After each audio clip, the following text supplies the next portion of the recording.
দেখো, গত শুক্রবার দিন সন্ধ্যেবেলা ঘটনাটি ঘটার পরবর্তীকালে এই যে জায়গায় ঘটনাস্থল তুমি দেখেছো, আজকে সকালবেলা সেই ঘটনাস্থলটি ঘেরা হয় এবং তার পরবর্তীকালে এখানে নিউ টাউনশিপ থানার পুলিশ তারা ফরেন্সিক টিমকে সঙ্গে নিয়ে এখানে আসেন এবং আসার পরবর্তীকালে তারা জানান এখান থেকে তারা বেশ কিছু নমুনা সংগ্রহ করেছেন। ঘটনাস্থলটি বর্তমানে ঘেরা অবস্থায় রয়েছে।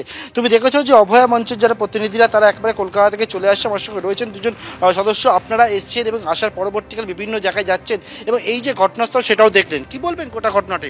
রাস্তাও দেখলেন। আমরা ওয়েস্ট বেঙ্গল জেলা ডক্টর স্ট্রান থেকে এসেছি কলকাতা থেকে এই মুহূর্তে, এবং আরেকটি অভয়ার ব্যাপারে আমরা সেই গত অভয়ার তরফ থেকে বলে আসছিলাম। এটি একটি খালি অভয়ার ব্যাপার কখনোই ছিল না।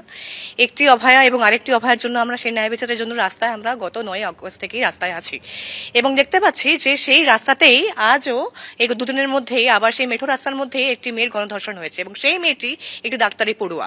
তার মানে যে আমাদের যে ভয় এবং সংকট ছিল সেটি একদমই ঠিক ছিল। এবং তাছাড়াও যারা উচ্চস্বরে কণ্ঠস্বরে বলতেন যে আরেকটি আর্যকর করে দেব, তারা হয়তো দেখেছেন এই গত আর্যকরের যে ঘটনাটি হয়েছে তার কোনো বিচার আমরা এখনো অধরা পেয়ে বসে আছি। তাই জন্যই তারা হয়তো সেই ধরনের দুঃসাহস পেয়েছেন এই ধরনের আরেকটি ঘটনার জন্য।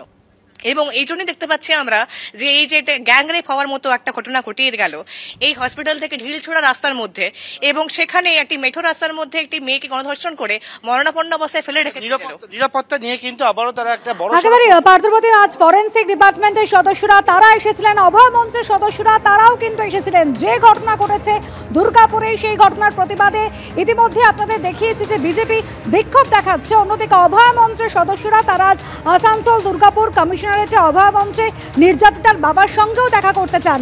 আমাদের প্রতিনিধি হিন্দল দে সরাসরি রয়েছেন আমাদের সঙ্গে। হিন্দল, নির্যাতিতার বাবার সঙ্গে কি দেখা করতে পারলেন অভয়া মঞ্চের সদস্যরা? একেবারে দেখুন, নির্যাতিতার বাবার সঙ্গে কিন্তু অভয় মঞ্চের যারা সদস্য ছিলেন তারা শুধু দেখাই করতে পেরেছেন, চাক্ষুষ হয়েছে শুধু, কিন্তু কোনো রকম কথা তাদের ভেতরে হয়নি বা তার অভিযোগ বা তার কি বক্তব্য সেই বিষয়ে কিন্তু অভয় মঞ্চের সদস্যরা শুনতে পারেননি।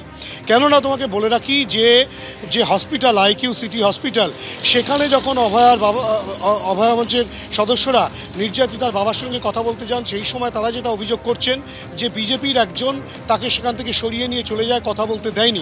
পরবর্তী ক্ষেত্রে আসানসোল দুর্গাপুর কমিশনারেটের যে ডিসি ইস্টের অফিস, যেখানে তার বাবাকে ডাকা হয়েছিল, ডিসি ইস্ট অভিষেক গুপ্তা ডেকেছিলেন, সেখানে এসেছেন তিনি। জানতে পারার পর তারা আসেন, অভয় মঞ্চের সদস্যরা আসেন, ডাক্তাররা আসেন এবং তারা সেখানে গিয়ে কথা বলতে চান। সেখানেও কিন্তু তাদেরকে কথা বলতে দেয়নি পুলিশ। এই নিয়ে পুলিশের সঙ্গে বাকবিতণ্ডা তৈরি হয় এবং একটা উত্তেজনার পরিস্থিতি তৈরি হয় এবং পরবর্তী ক্ষেত্রে কিন্তু 3 জন সদস্য ডিসির সঙ্গে কথাবার্তা বলেন এবং এই ঘটনায় যারা যুক্ত তাদের কঠিন শাস্তি দেওয়া হয় সেই দাবি তারা জানান। এবং তারা পাশাপাশি বলেন যে একের পর এক ঘটনা ঘটে যাচ্ছে, আরজিকর, কসবা ল কলেজ, তারপরে আবার দুর্গাপুরে এই যে গণধর্ষণের অভিযোগ উঠেছে সেই বিষয়টাকে খতিয়ে দেখা হোক সেই দাবিও তারা জানান। এবং নির্যাতিতার বাবার সঙ্গে তারা কিন্তু কোনো কথাবার্তা বলতে পারেননি এবং নির্যাতিতার বাবাও আমাদেরকে সাক্ষাৎকারে যেটা বলেছেন তিনি চান যেন কঠোর শাস্তি, যেন আগামী দিনে এই ধরনের ঘটনা আর না ঘটে, সেই ঘটনার পুনরাবৃত্তি যাতে না হয় সেই বিষয়টা সুনিশ্চিত করুক প্রশাসন।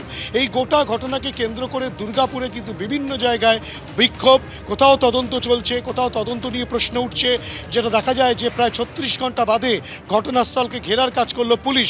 যেখানে যে ঘটনা ঘটে যাওয়ার পর অভিযোগ পাওয়ার সঙ্গে সঙ্গে ঘিরে রাখা উচিত, কেননা ফরেন্সিক বিশেষজ্ঞরা যারা এখন এসছেন তারা যখন নমুনা সংগ্রহ করবেন তা যেন অক্ষত অবস্থায় থাকে, কিন্তু তা না করে 36 ঘন্টা বাদে কেন ঘেরা হলো সে নিয়েও কিন্তু প্রশ্ন উঠছে। স্বাভাবিকভাবে প্রশ্ন যেমন উঠছে তার পাশাপাশি তদন্তও চলছে। ইতিমধ্যে বেশ কয়েকজনকে গ্রেপ্তার করা হয়েছে, একজনকে আটক করা হয়েছে।